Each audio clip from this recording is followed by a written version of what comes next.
Start, everybody, and welcome to our April Townhall. It's great to be seeing everybody. I know our team is spread around the world. Lots of people are traveling, lots of conferences going on. We've had a really exciting couple of weeks. I know our team have been traveling to Latin America, to London. We just got back from Skull World Forum, where we're incredibly impressed by the amazing organizations doing impact work around the world.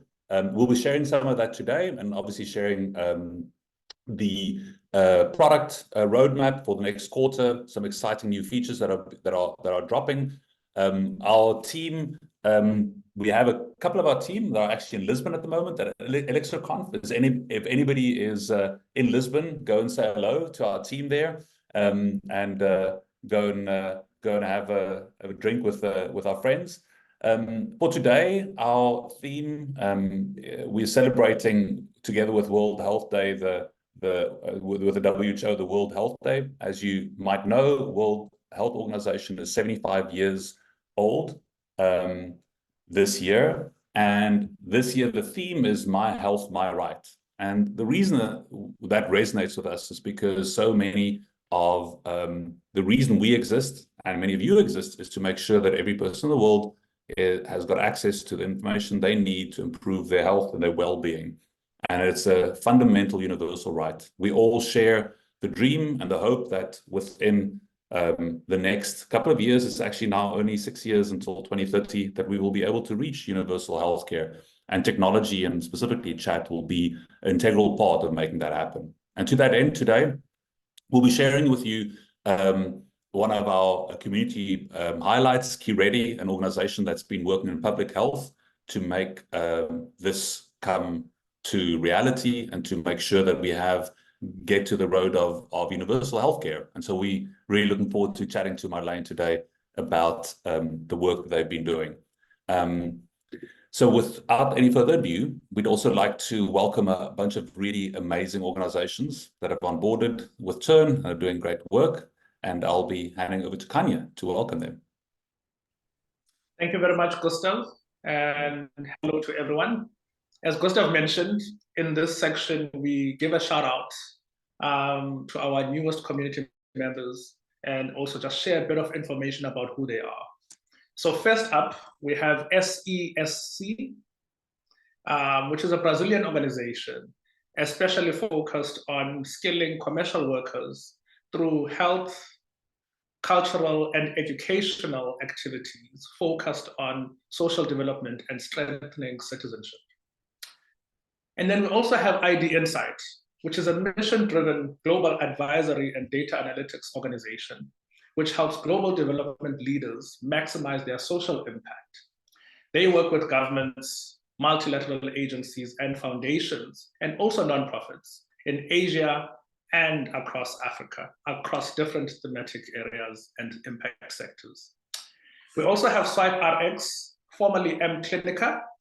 SwipeRx is the largest network of pharmacies in Southeast Asia, connecting over 235,000 pharmacy professionals across 45,000 pharmacies in Indonesia. We also have a great organization here in Africa called Lelapa. They are an Africa-centric AI research and product lab developing interesting speech recognition tools for African languages.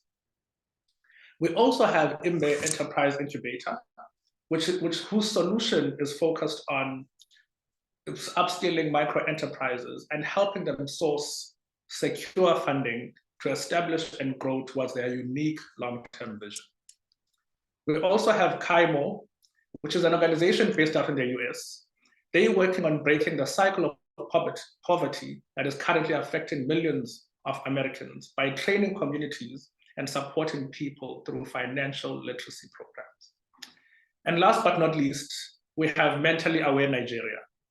They are a youth-run, youth-focused mental health organization based out of Lagos.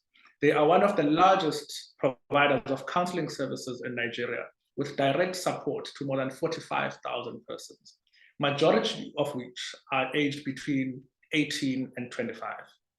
We are looking forward to being a part of your journey of making impact. and supporting the great work that you guys are doing in your thematic areas. So welcome to our newest community members. I'll now hand over to my colleague Vitor.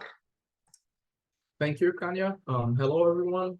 Let's talk a little bit about what Gustav was saying, that we had a lot of meetups at Turn here. And one of those was in Brazil for our LATAM meetup. We did it in 2 phases. The first stop was here in São Paulo, where we were based. And it was really a time where we could meet up and start building strategies and goals alignments for 2024. We all know about the impact and the scale that the Latin region has. In turn, we'll continue to focus more and more onto the Brazil region this year. We also had the time to meet with 2 key customers, Impulso.gov and Megadu, to better learn how we could better help them, learn about their plans and ambitions throughout their journeys with Turn. Last but not least, in São Paulo, we hosted an event in partnership with Veles Reis Plus Foundation at the Nubank headquarters. It was a lovely event with 15 social impact organizations that attended, and we also discussed the present and the future of Chat for Impact. We heard a little bit about their big ambitions, looking through the future, and also how we could help them. For the second phase, we went to Rio de Janeiro to meet with the rest of our team that was there. Also doing a little bit of meet with Elisa Mansur, which is the principal at Veles Reis. We gathered with her as well to understand more about the foundation's plans for the future. Internally, do some alignments and brainstorming ideas on how we could best support the Latin region. We finished that on Saturday with some quality time with the team, getting some bonding time. And yeah, it was a great time to understand a bit more about the Latin region and how we can generate more impact with the organizations here. Thank you all. Heading over now to Lisa so she can talk to us about the London meetup. Thanks, Vitor. As you can see, we have been busy the last month. We've really come across the globe. Last week, we actually got to meet with a lot of our partners pre-Skoll week in London. And it was really good time to connect with potential partners, new partners, and existing partners. And we hope and continue to build that further. The really good news is that now Turn has a space in London at the Conduit where we will be working and co-working. So if ever you do pass through London, please let us know, because we would love to meet you there and have a cup of coffee and discuss how we can have impact together. Over to you, Gustav. Thanks, Lisa. I must say it was great. I think after years of living on Zoom through COVID and remotely, it's quite refreshing to see colleagues and customers in person and actually going to conferences. It's I think these technologies are amazing to connect us, but there's nothing better than connecting in real person as well. We were very lucky to be at the Skoll World Forum this year. And every year, the Skoll Award for Social Innovation recognizes exemplary leaders in organizations creating sustainable and scalable solutions. Each awardee receives over $2 million of unrestricted funding and flexible support to scale their work and increase their impact. This includes support for awardees to make sub-grants to key partners and extend their own capacity. As you might know, our parent organization and the organization that I founded, Reach Digital Health, was awardee last year. And every year, the Skoll World Forum gets over 800 attendees together to celebrate these attendees and their work and to connect them to other organizations. We were lucky enough to be there last week and meeting a lot of our customers. Many of them are on the call here, and it was really great to meet them in person and to discuss their plans for scale and impact.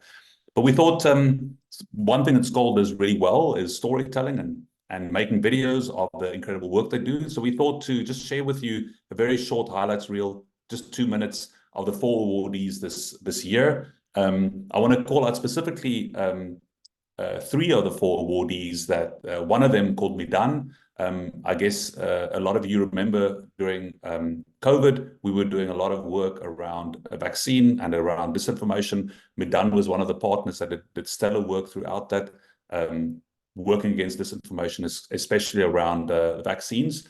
As many of you will know, this year, about half the population of the planet is voting. We have, I think, over 70 elections. So 4 billion people are going to vote this year. Midan is at the forefront of doing work in fighting against disinformation to make sure that democracy stays healthy. I like what Ed said about democracy. He called it the operating system for our societies, which is it's a nice techie way of thinking about voting and about democracy. So Midan obviously really want to just say to them congratulations on the award. And then 2 other organizations that we also really like. Save Life is doing incredible work in India. You'll see it a little bit in the reel now. And Food for Education in Kenya, working on school feeding programs. So we're going to show you just a really short overview, about 2 minutes, that'll give you a nice overview of these organizations.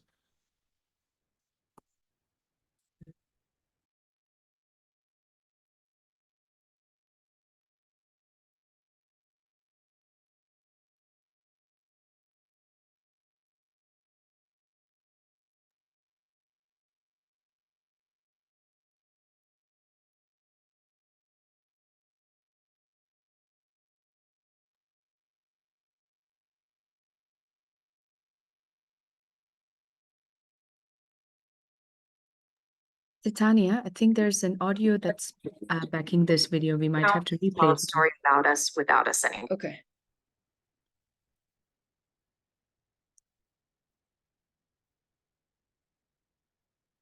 Can everyone hear that? I have worked in Indian country probably for 25 years. It just became increasingly apparent that our people and our issues were still so invisible. With toxic stereotypes. Illuminative words at the intersection of research and community organizing to address the tropes and stereotypes that have damaged our communities. We had to change the narrative. You don't get to tell a story about us without us anymore. Road crashes are a public health issue that kill 1.35 million people globally each year.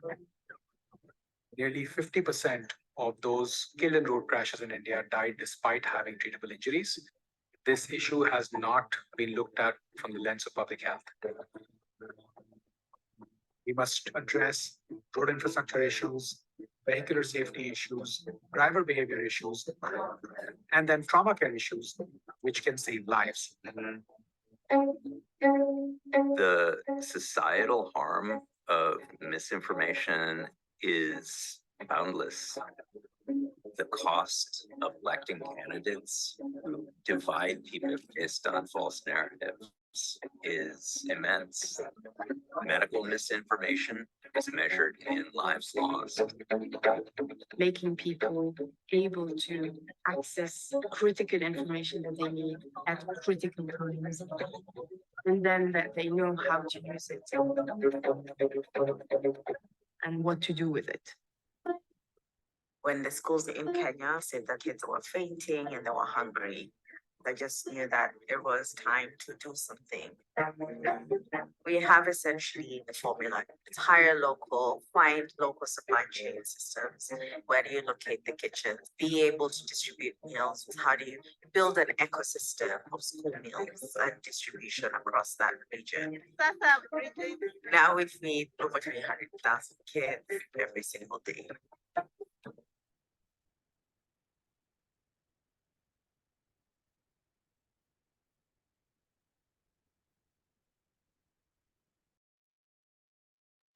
Handing over to you, Kanya.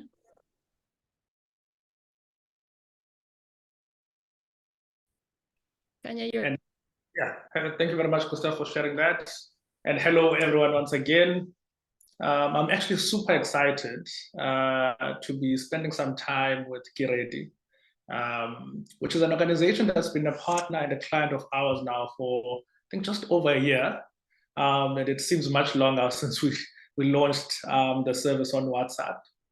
And to share more about their experience on Turn, I'm joined by Malai Nzele, who is the founder and owner of I Support Creative Business, which is the digital marketing agency that is handling Kiredi. So hello, Malai, and welcome. Thank you. Thank you so much for having me, Kanya. Hi, everyone. It's always really inspiring and a motivational moment to be at the town halls. Thank you. Thank you very much, Malai. As mentioned, we're going to chat a bit more about Kiredi, the service, and some of the stuff that you've gone through.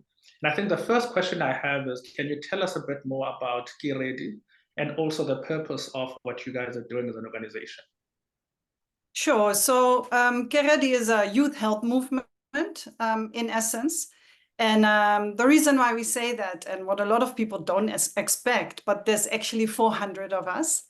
That includes social mobilizers in the field, communicators, nurses, doctors, and of course the comms team that I'm part of and the logistical team. And we would like to make healthcare more accessible, which, like Gustav says, right, is a dream for all of us, access to healthcare for everyone equally. Of course, free, and but if anything, also free from judgment and understandable in a sense. So we do that with 46 clinics that we run in 4 provinces, but also a really large part of our services is a digital component, social media, podcasts, and of course, like you said, also WhatsApp line. Instagram lives regularly, all those type of things, just to empower the young people to take the knowledge and get the knowledge that they need to improve their health. Amazing. And thank you very much for sharing that. As you mentioned, you've had a WhatsApp number now for just over a year. Can you share more about the journey of implementing the WhatsApp number in the project, and what are some of the challenges you've experienced there? Sure. I think actually it's almost been 2 years. We started as a COVID campaign, vaccination campaign for young people. And we started only with the digital component. And I remember phoning you, Kanya, 2 days before the launch saying, help, I need a WhatsApp service in 2 days. It was a very interesting time. So alongside the COVID campaign, we ran Kiredi to Flex, which was a creative arts competition where young people use their creativity to encourage others to get the vaccine, basically. And we used the WhatsApp line to get the submissions. From there, in that campaign, we also used young doctors in our social media channels, and people started asking these young doctors questions. So we made that part of our WhatsApp line, which is still a part that exists, which is the Ask a Doctor part. And from only COVID, we started building a menu that basically speaks to all health issues. And yeah, with the end station, still the human component where people can ask doctors and other healthcare providers their questions. And yeah, at the moment we have 91,000 users and about 26,000 subscribers to our alerts. I think for me, thank you, Malai. Based on what you've shared, it's interesting to see how the line has evolved over the past 2 years from what it was initially. And can you maybe share a bit more about how you guys have evolved into that and why now Kiredi is what it is? Well, we very quickly noticed that people really need factual information from reliable sources, right? So young people don't like and are hesitant going to the clinics.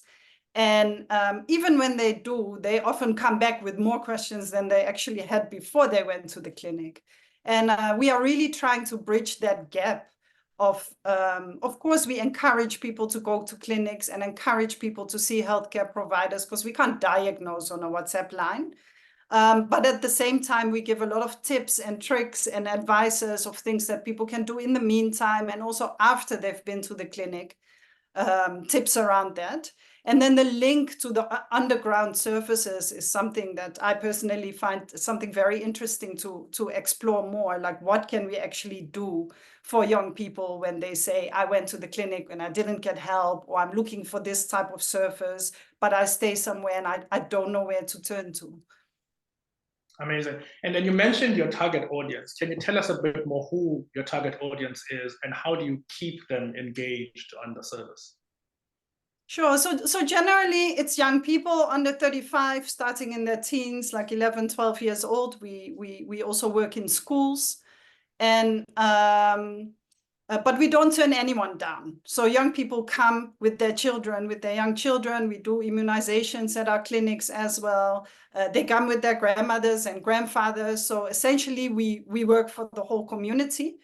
Even on WhatsApp, but obviously our marketing is mainly targeted at young people.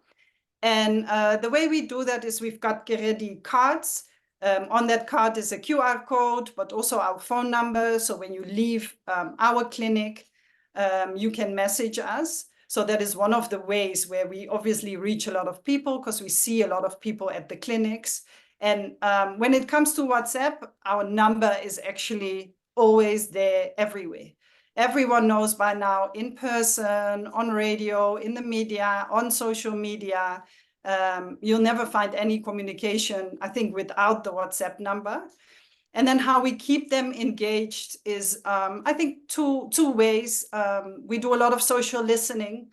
So I think we can say we know what's happening with the young people and what they want to hear. And for the WhatsApp line, I think the alerts are a really, really important medium for us, because we reach out bi-weekly to young people with an alert about a topic that we feel is hot and happening, or that we had a lot of questions about. And with that, a whole lot of traffic comes in turn. And I think you can see it because the user journey is very, it goes from, help, I had unprotected sex, what must happen now, to I'm 10 weeks pregnant, to holding someone's hand throughout the pregnancy, the birth, and from there. So you can really see that people constantly come back with their questions to us. Amazing. I think with that, actually, can you maybe share a bit more detail around some of the key metrics and the numbers, the success story, as you mentioned, from where you guys have started? What's the current engagement and what is your reach currently across these media platforms? Sure. It's that slide you skipped, Kanya. But no, I think in total, we're close to 2 million reach, like digitally. And also on the ground, it's about 500,000 young people that we've reached with the project over time. And these are people that we've helped, but also that we speak to in schools. Like, as you can imagine, 46 clinics is 46 teams that engage with young people every single day. And like I said, and it's something that I'm really wanting to grow. The WhatsApp line is slowly going towards 100,000 users now. And yeah, so that's also a great achievement for us. Thank you very much, Marlene. I've got one last question before we take any questions from the audience, maybe one or two if at most. What does wild success look like for Giredi? Sure, what a question. Of course, millions of people, and of course, being the to-go-to surface. I think for young people that have questions, like, of course, at the moment, there's so many young people that are sitting at home having questions about their health, and we want to be able to assist and I think reach all of them and not just reach them with what we want to share, but reach them according to their lived experience. And I think one of the big things that comes with that is scaling. It's something that we would really like to do while developing and keep on developing our own language of health communication, and also make that multilingual so that anyone in any language can have access to us. Perfect. Thank you very much, Marlene, and thank you very much for sharing that. In the interest of time, I'll only take one question from the audience. And the first person I see on my chat window is a question from Simon, which is basically, how do you gauge the effectiveness of these alerts, and what works well and what doesn't work well? So maybe one, and then we'll hand over to the next person. Wow, you come with the difficult questions, Simon. No, I think with the alerts, we gauge the effectiveness per alert, looking at the percentage of young people that actually responded to them, of course. At the bottom of the alert, there's always buttons. So we always encourage people to ask a doctor or visit one of our mobile clinics. So we always put certain buttons and links. So that's a very easy way for us to measure how much response do we get to these alerts. What always works is sexual health. I can't help it, but it's just the most popular topic amongst young people, and the topic that young people have the most questions about. We do see engagement dipping if we do any other topics, but of course we do touch on them as well.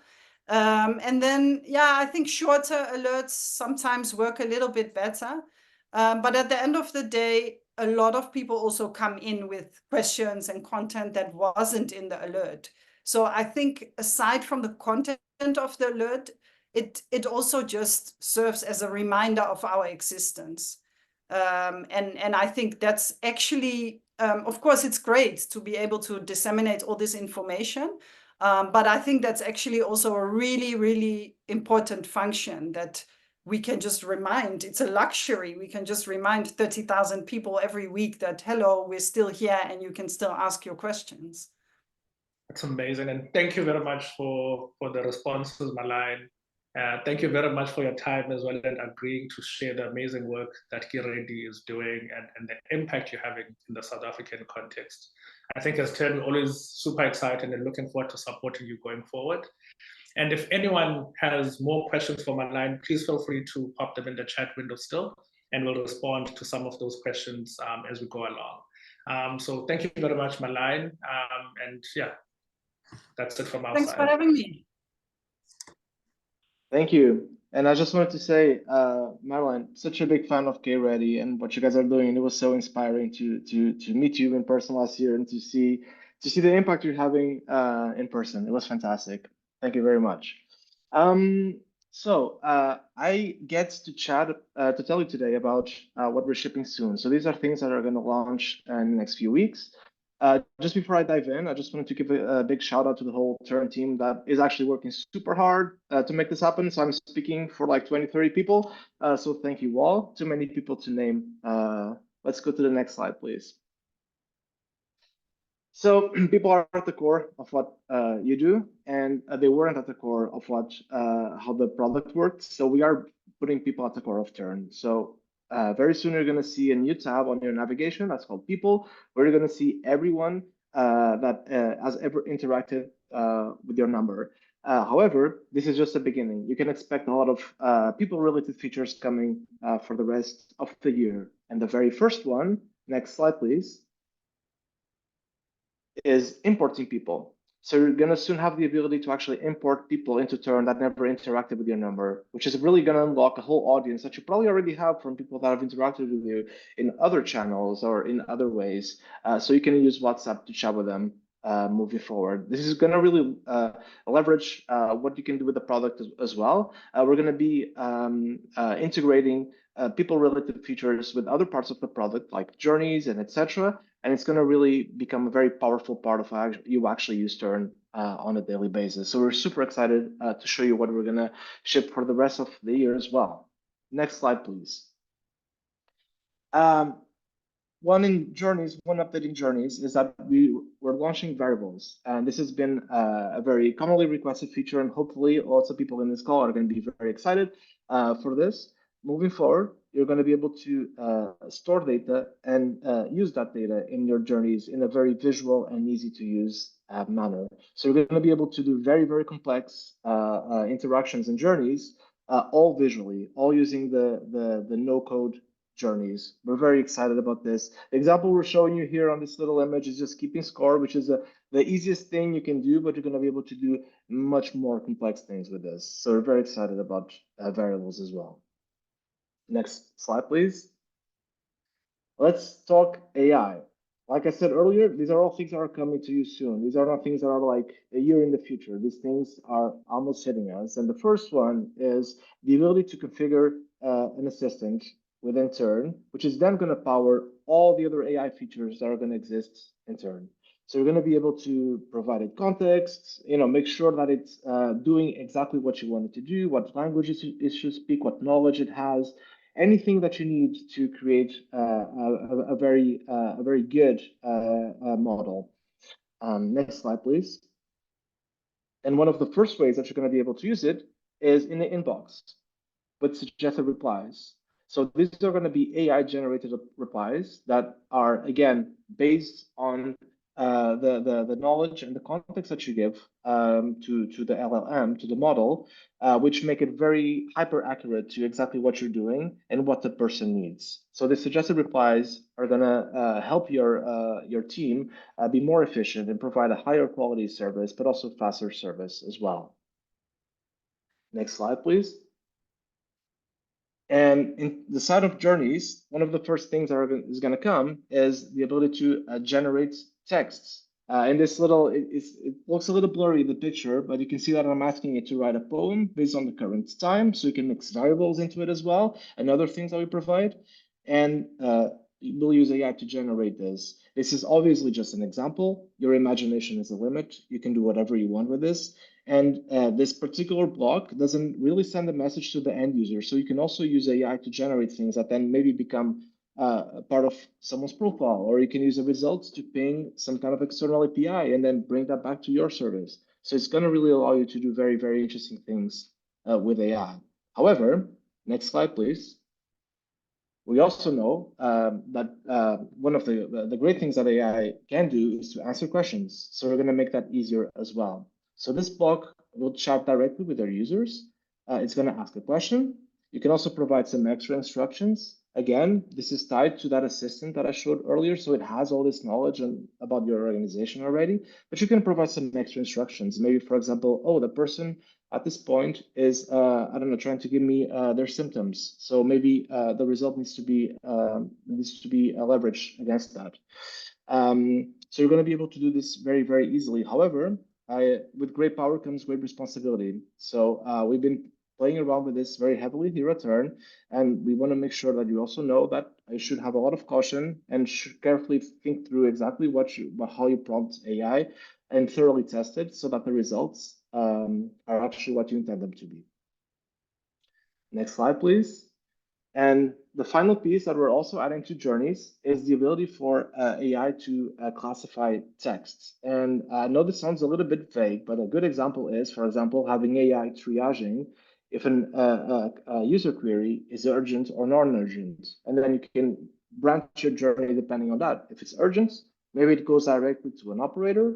If it's non-urgent, maybe it goes through some other journey that maybe gives them more information about what they're looking for. So it's going to allow you to do things like this. Again, as with everything AI, your imagination is the limit. You can do a lot. These blocks are very generic intentionally so that you can build anything you want with them. And that is me. And I'm going to pass it over to Simon, who's going to tell you more about what's coming after this. Yes. Thanks, Ricardo.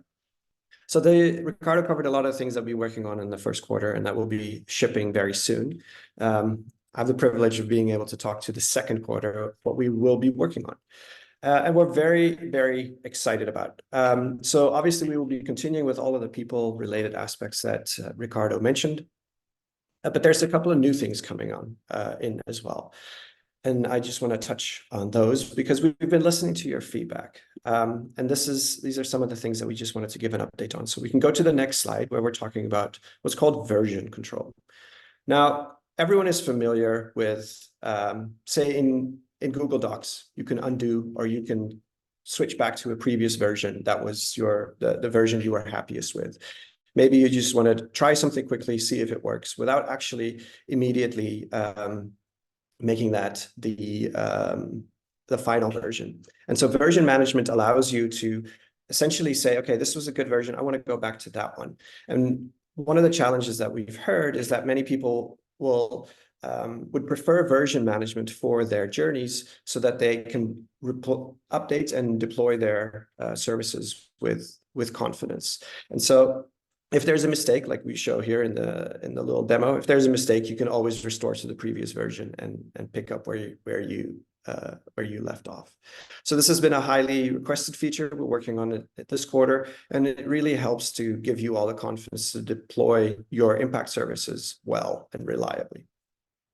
Now we can go to the next slide, and that's something, it builds on version control, but it's what we're calling draft mode.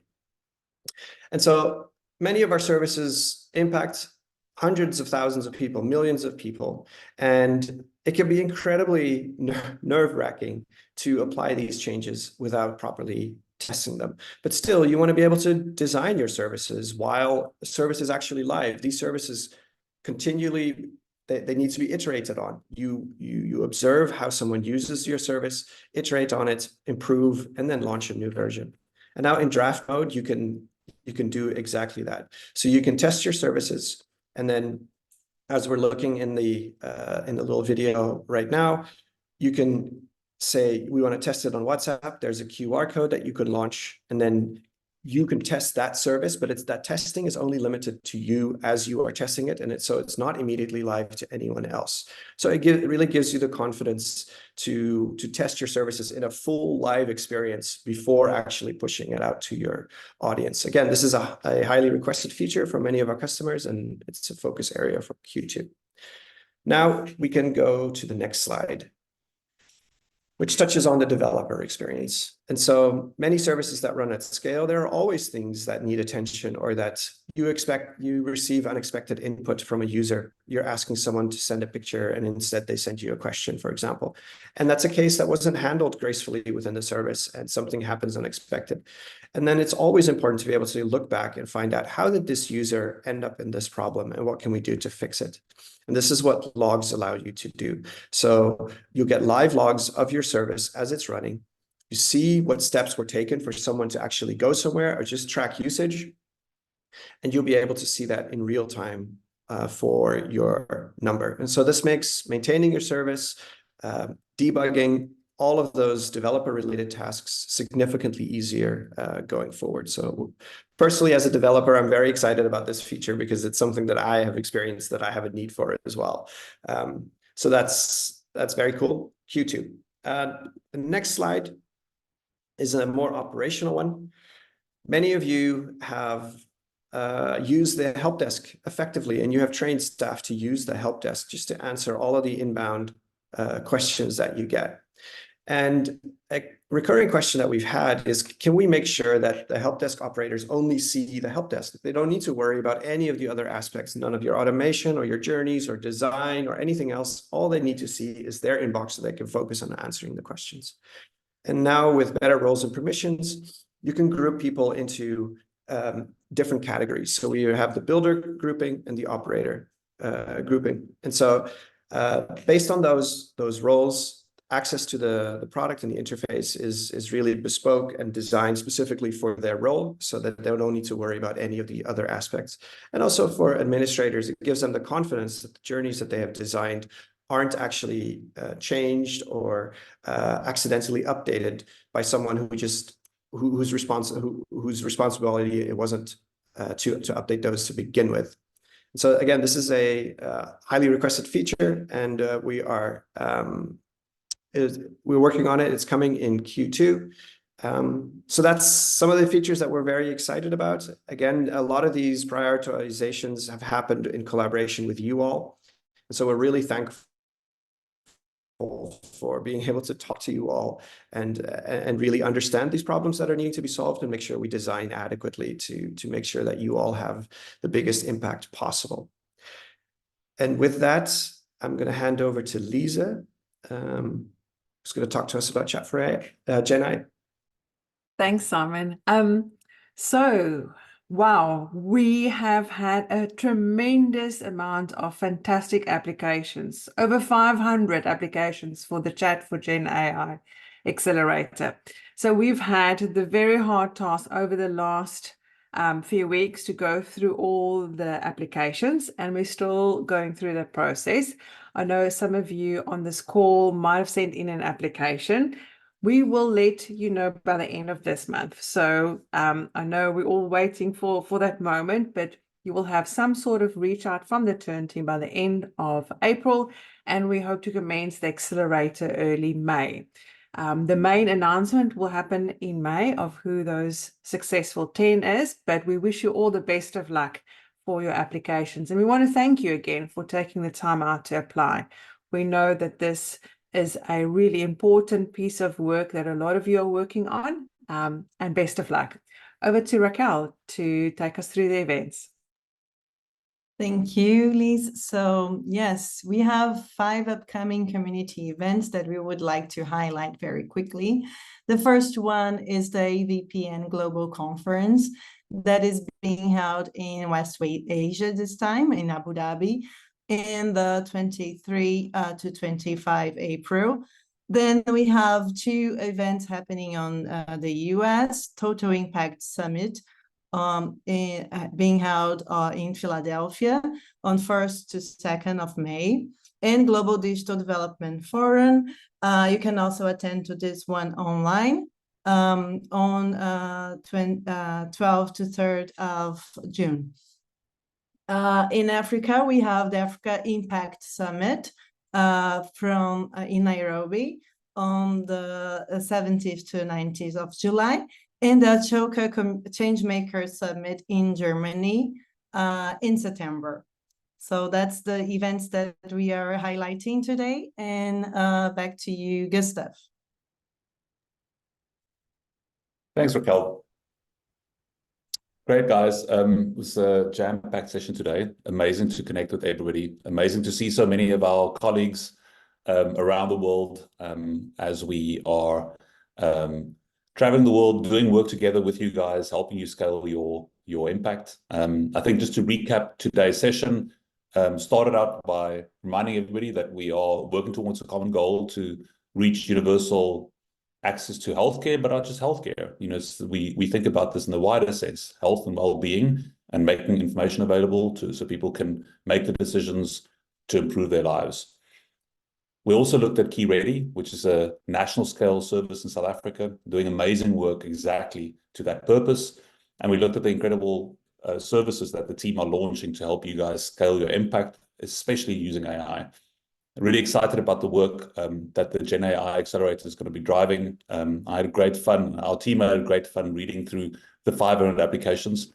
I hope that all of those will be built in the long run. Obviously, we have only a couple of slots for now, but I think most of that work deserves to be implemented. And I think these tools are going a really great extent towards making it possible for organizations like yourselves, even with small teams, to build incredible services to reach millions of users.